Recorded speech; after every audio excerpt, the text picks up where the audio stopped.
I have the privilege to be invited to deliver a few words as concluding remark in this very important event. I will focus my intervention on the synergies between macro-regional strategies and the European Green Deal, and in particular, the role of our political leaders. As you know, macro-regional strategies are political and intergovernmental initiatives which are aiming to manage together macro-regional public goods that requires to be managed at a level that goes beyond the border of a country and often beyond the borders of the European Union. Amongst those public goods, the natural capital has always a very privileged place. We just need to look at the names of the strategies to be convinced of that.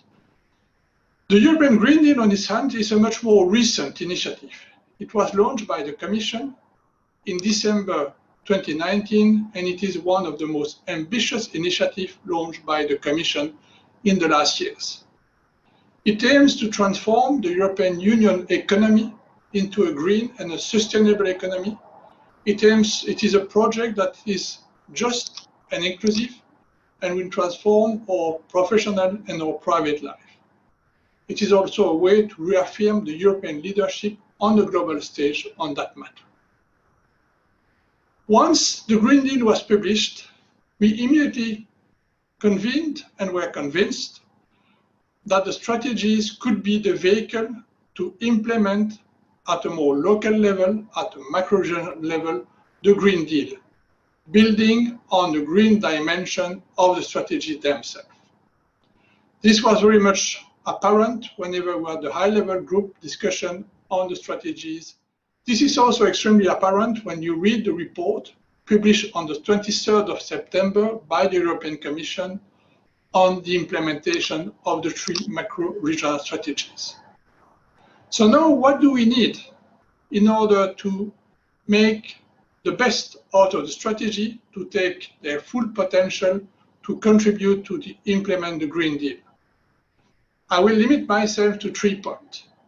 First, we need to galvanize our political leaders, the ministers of the macro-regional strategies countries which are meeting on a regular basis. I'm thinking in particular to the Danube strategy and to the Adriatic Ionian strategies, where we have ministerial meetings which are concluded by declaration.